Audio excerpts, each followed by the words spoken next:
Hello friend, good morning. সকলে কেমন আছো? সকাল সকাল ঘুম থেকে উঠি তোমাদের কাছে চলে এসেছি। তো দেখো, আমরা নতুন একটা রেসিপি করবো, তার জন্য তো দেখো আমি তো ভাত বসিয়ে দিয়েছি, রাইস হবে। আর আমাদের হবে মটন কষা। মটন কষা ঠিক না, মটনটা একটু ঝোলই হবে। তো দেখো দেখো তার জন্য কী কী নিয়েছি।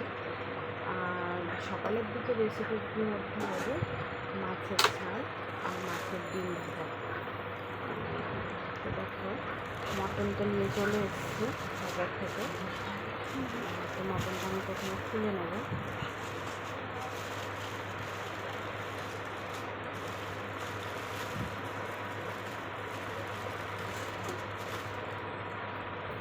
মটনটা তো খোলা হয়ে গেছে, ভালো করে আমি ধুয়ে নিয়েছি মটনটা।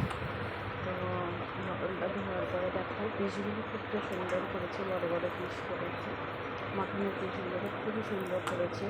আর তার সঙ্গে সঙ্গে মটনের যে চর্বিটা হয়, চর্বিটা অনেকটা চর্বি দিয়েছে, অনেকটাই চর্বি দিয়েছে।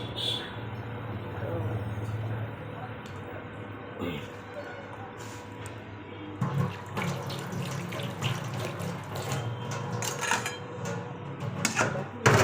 আমরা যে রাইসটা বানাবো তার জন্য আমি সব সবজি দিয়ে নিচ্ছি। সেখানে ক্যাপসিকাম, গাজর, বিট, সমস্ত সবজি আমি ভালোভাবে ধুয়ে নিচ্ছি।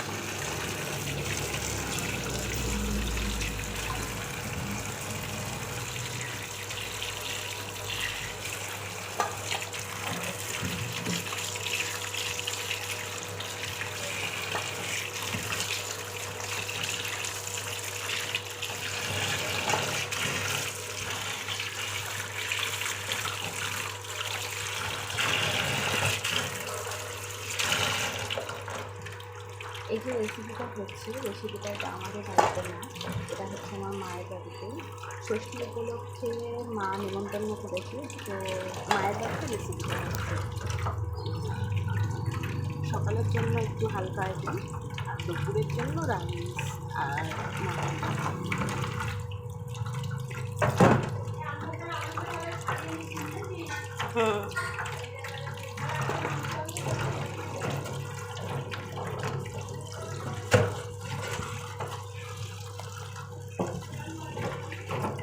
আমার তো সমস্ত সবজি খুব সুন্দর করে ধুয়ে নেওয়া হয়ে গেছে। আর ধুয়ে নেওয়ার পরে এটা আমি যেটা করবো সেটা হচ্ছে ভাতটাকে প্রায় হয়ে এসছে, ভাতটাকে আমি কাটি।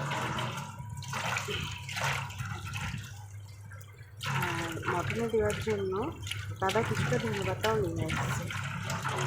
ও ধনেপাতার ফ্লেভারটা খুব সুন্দর হবে, তো বলেছে যে মটনে একটুখানি যেন ধনেপাতা দিই। তো ওটা তো আমি নিজে বলিনি, ও নিজেই মনে করে নিয়ে আসছে।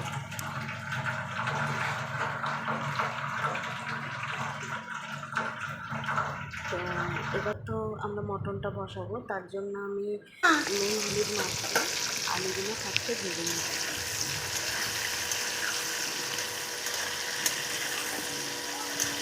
মটনের আলু যদি সিদ্ধ করে নেওয়া হয়, আলুটা নরম হয়ে যায় বেশি। তো তার জন্য মটনের আলু সিদ্ধ করে নিই, এই তেলেতেই একটু দম কমিয়ে কমিয়ে ধীরে ধীরে আঁচ দিয়েছে ভাজবো, তাহলেই মটনের আলুটা সুন্দরভাবে হয়ে যাবে। এবার তো আমি বাটনাটা বেটে নেবো। তো মিক্সিতে প্রথমে আদা, রসুন, কাঁচা লঙ্কা, একটু গোটা গরম মশলা সমস্ত কিছু একসঙ্গে দিয়ে দিলাম। আর তার সঙ্গে দিয়ে দেবো একটুখানি জল।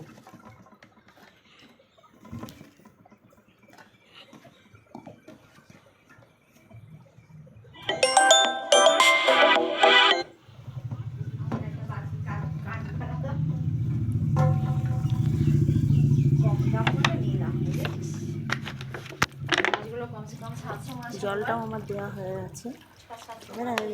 এবার আমি মিক্সিটা বন্ধ করে আগে বাটনাটা বেটে নেব।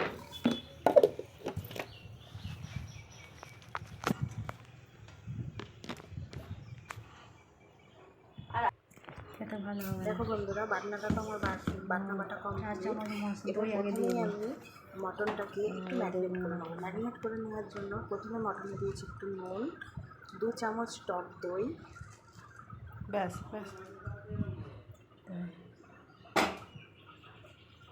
4 চামচ মশলা, 2 চামচ মশলা, যে মশলাটা আমি বাটলাম, আদা রসুন কাঁচা লঙ্কা, একটু গরম মশলা। তারপর দিলাম একটু লেবুর রস। লেবুর রসটা দিলে না মানে একটা আস্তে আস্তে গন্ধ বেরোয়, সেই গন্ধটা আর থাকে না, তো তার জন্য একটু দিলাম লেবুর রস।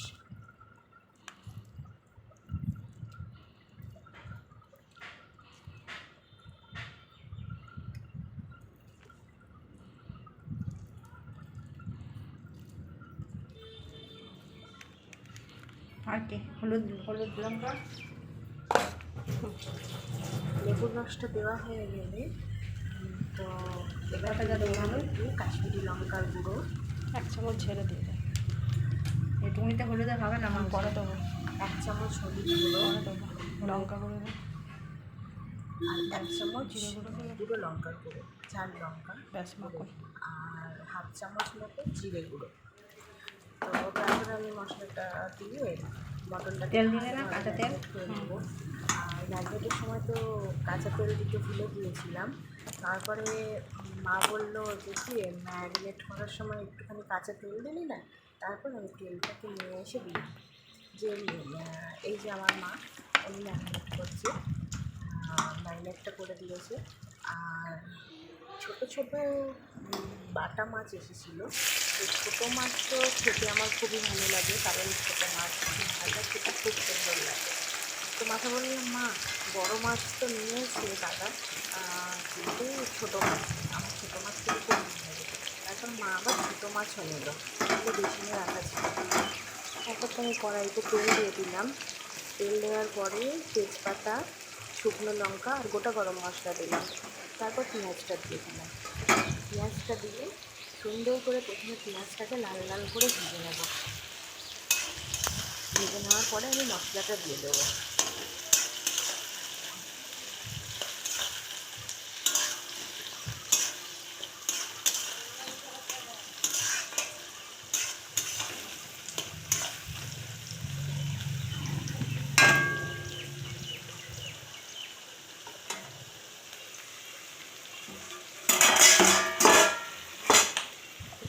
এদিকে পেঁয়াজটা ভাজা হচ্ছে, আমি মশলাটার মধ্যে আরেকটু আমার যে বাদ বাকি মশলাটা ছিল তার মধ্যে হলুদ গুঁড়ো, জিরে গুঁড়ো, লাল লঙ্কার গুঁড়ো আর কাশ্মীরি লঙ্কা কিছুটা দিয়ে এবার এই মশলাটাকে আমি ভালোভাবে মিক্সড করে নেব। খুব সুন্দর করে মিক্সড করে নিতে হবে, তা নাহলে মশলার যে হলুদ গুঁড়ো লঙ্কা গুঁড়ো এগুলো না ডেলা ডেলা হয়ে যাবে। তার জন্য আমি সুন্দর করে ভালোভাবে এই মশলাটার সঙ্গে মিক্সড করে নেব। তো আমার তো মিক্সড করা হয়ে গেছে। এদিকে আমি আলুটাও ভেজে রেখে দিয়েছি বন্ধুরা, দেখো।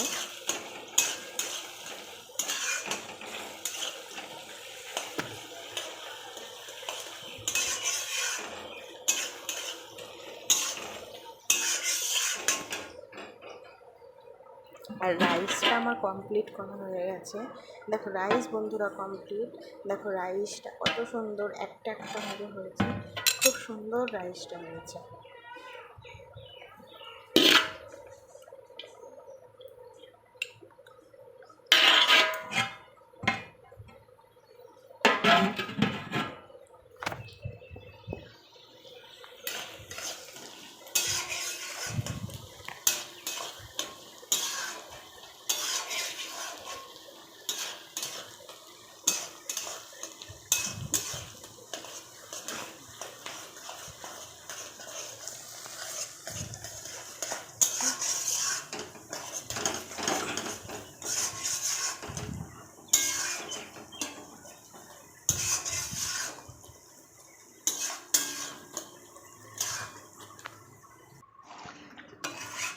পেঁয়াজটা ভাজা হয়ে গেলে মশলাটা আমি ভালোভাবে কষিয়ে নিয়ে তারপর যে ম্যারিনেট মটনটা ছিল মটনটা আমি কড়াই দিয়ে দেবো।